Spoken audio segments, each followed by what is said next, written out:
नमस्कार। कृषि और किसानों की सेवा में समर्पित पूसा समाचार के इस अंक में मैं डॉक्टर प्रवीण उपाध्याय, वैज्ञानिक सस्य विज्ञान संभाग, और मैं कपिला शेखावत, वरिष्ठ वैज्ञानिक सस्य विज्ञान, आप सभी का स्वागत करते हैं।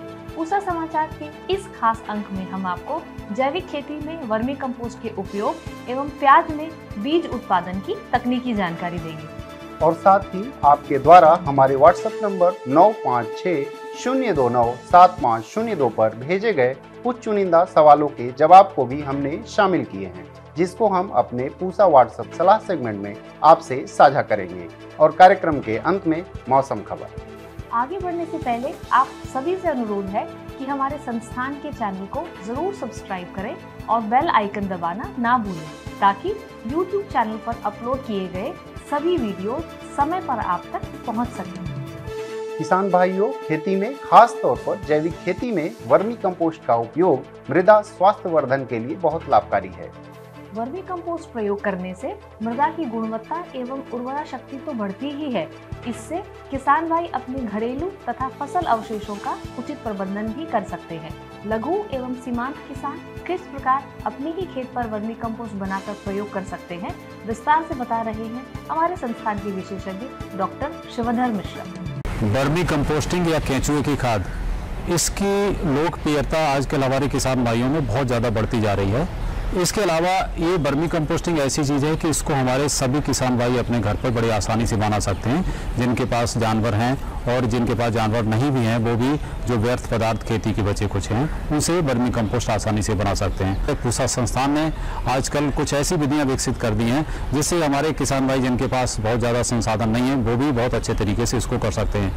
एक तो ऐसा है कि आप सीधे सीधे अगर आपके पास कुछ भी नहीं है, तो आपके पास अगर पेड़ खड़े हैं, पेड़ के नीचे भी आप एक विंडो या एक मेड़ जैसी बना सकते हैं, जिसकी की ऊंचाई लगभग 1.5 फीट ही रखी जानी चाहिए और जिसकी चौड़ाई 1 मीटर से 1.5 मीटर तक, जहां तक आपका हाथ पहुंच जाए उतने रखनी चाहिए, और लंबाई आपके पास जितनी जगह है उपलब्ध उसमें बनाना चाहिए। गोबर या गोबर के साथ मिक्स जो भी हमारे खेती से बचे हुए खरपतवार या कभी कभी फसल अवशेष वगैरह को हम प्रयोग कर सकते हैं। और इनको प्रयोग करने से पहले हम गोबर को सीधा सीधा ताज़ा गोबर प्रयोग नहीं करते हैं, करीब 15 से 20 दिन पुराना गोबर ही प्रयोग करते हैं। इस प्रकार हम जो बेड बनाते हैं, एक तो बिना किसी उसके बनाते हैं कि आप कुछ भी नहीं है तो आप ऐसे ही ढेर बना दीजिए। दूसरा, आजकल जो खुली ईंटों का सिस्टम भी हम लोगों ने एक विकसित किया है।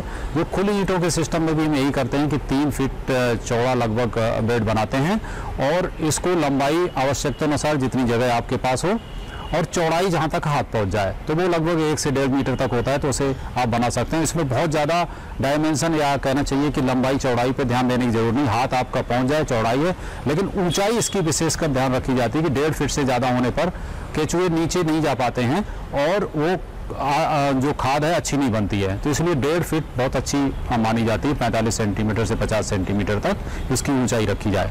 और इन केंचुओं को जो आप ढेर बनाते हैं, उसमें आप ये अंदाजे से ये देखिए कि 1 घन मीटर, 1 मीटर चौड़ा, 1 मीटर लंबा, 1 मीटर ऊंचा अगर गोबर का ढेर है, तो उसमें 1000 केंचुए छोड़ने से काम चल जाता है। जब हमारी खाद तैयार हो जाती है, तो हम जो मेड़ बनी हुई होती है उसको आधा करके एक साइड में समेट देते हैं और उसके बगल में ही दूसरा ताज़ा पदार्थ लगा देते हैं। ये देते हैं, हम देते हैं कि 10 से 15 दिन में सारे केंचुए उसमें दूसरे वाले लाइन में आ गए हैं, और आपकी जो तैयार खाद थी उसको आप इकट्ठा कर सकते हैं और छान कर उसको प्रयोग करने लायक बना सकते हैं। इसके अलावा छोटे छोटे कंटेनर्स, अगर कोई टूटे हुए वॉश बेसिन है, बाल्टी है, गमला है, इन सभी में हम वर्मी कंपोस्ट को बना सकते हैं। किसान भाइयों, रबी के मौसम के प्याज की बुआई नवंबर से शुरू हो जाती है। इसमें बीज उत्पादन का सही तरीका किसान मित्रों को अवश्य पता होना चाहिए।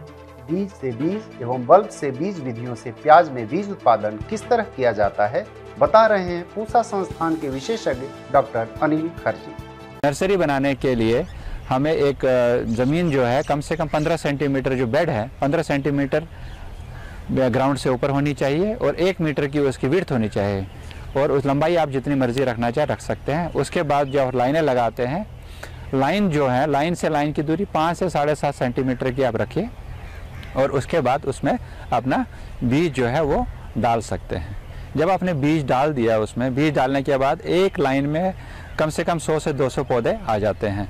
बीज डालने के बाद जो ऊपर से उसको बंद करना है, उसके लिए आप खाद ले लीजिए, वर्मी कंपोस्ट ले लीजिए। उसमें कैप्टान या थीरम जो है 3 से 4 ग्राम प्रति किलोग्राम के हिसाब से इस्तेमाल कर दीजिए और उसके सीड को, जो बीज को है, उसको बंद कर दीजिए। और उसके ऊपर, क्योंकि हमारे यहाँ पर उत्तर भारत में ठंड ज़्यादा होती है, तो इसलिए उसके ऊपर मल्चिंग जो है, घास या पराली या कोई भी घास जो आपको मिलती है वो उसके ऊपर डाली जाती है ताकि उसमें गर्मी बनी रहे। और उसके बाद आप देखेंगे, और थोड़े पानी हर दिन ऊपर से डालना है, नीचे से पानी नहीं, फ्लडिंग नहीं करनी है। 15 या 20 दिन के बाद जब आप देखेंगे कि अंकुरन फूट रहे हैं उसमें, तो आपने वो मल्च जो है पूरा उठाना है, उसको साफ़ करना है अच्छी तरह से, और उसके बाद पानी ऊपर से दे दीजिए। 2-4 दिन के बाद आप उसमें ह्यूमिक एसिड 1 ml से 2 ml प्रति लीटर के हिसाब से उसको ड्रेंचिंग कर दीजिए ताकि जो उसकी जड़ें हैं, हमारी जो नर्सरी की जड़ें हैं, वो मजबूत हो जाएँ। और वैसे ही 10-12 दिन में एक बार और उसमें आप एक बार और ह्यूमिक एसिड 5 ml प्रति लीटर के हिसाब से इस्तेमाल कर सकते हैं। आपकी जो नर्सरी है वो करीबन 1.5 से 2 महीने में तैयार हो जाती है। हमारा यहाँ पर जो विषय है वो है सीड से सीड करने के लिए, कि जो हमने बीज लगाया है उससे हम बल्ब बनाएंगे और उसी से फिर हम सीड बनाएंगे 1 साल में करने के लिए। खरीफ में आपने ये ध्यान रखना है कि आप कौन सी वैरायटी इस्तेमाल कर रहे हैं। मैंने जैसे बताया, बीमा डार्क रेड, बीमा सुपर या फुले समर्थ, इन तीनों में से कोई भी आप जो किस्म है वो इस्तेमाल कर सकते हैं।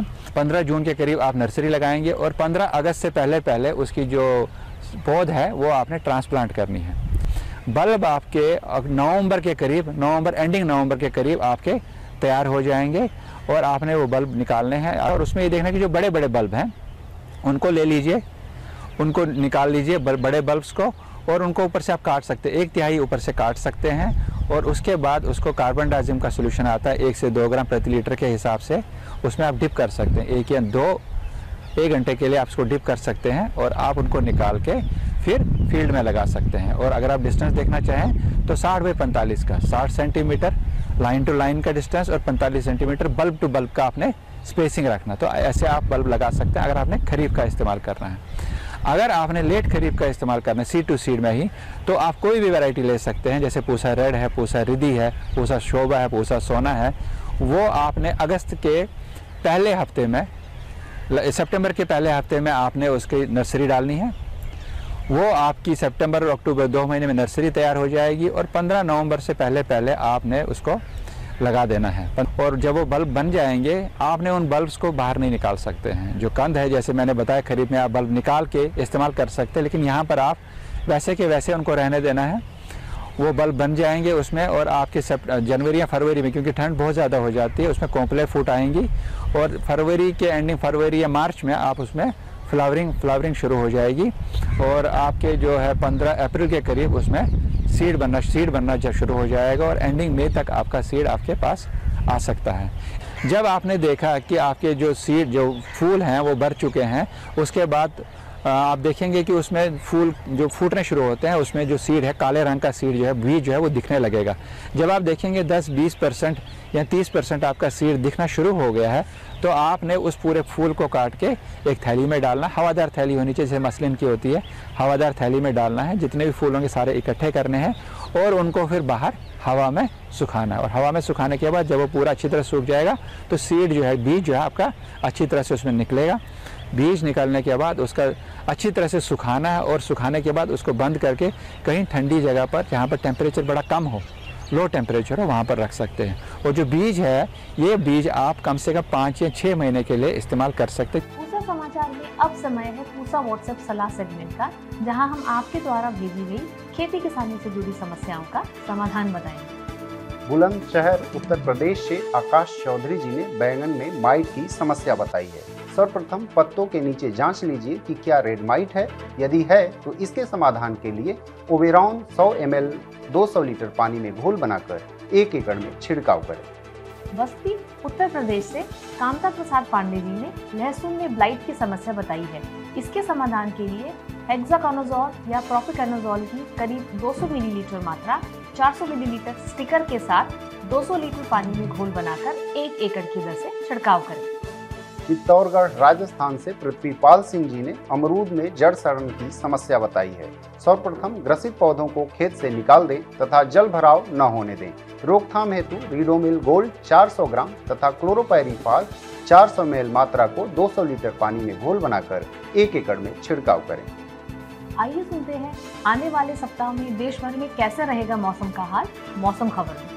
भारत मौसम विज्ञान विभाग द्वारा दिए गए मौसम पूर्वानुमान के अनुसार 18 नवंबर को अंडमान निकोबार द्वीप समूह, असम, मेघालय, नागालैंड, मणिपुर, मिजोरम, त्रिपुरा में 19 से 21 नवंबर के दौरान तमिलनाडु, पौंडीचेरी, कराईकल, केरल, माहे में कुछ स्थानों पर भारी वर्षा होने की संभावना है।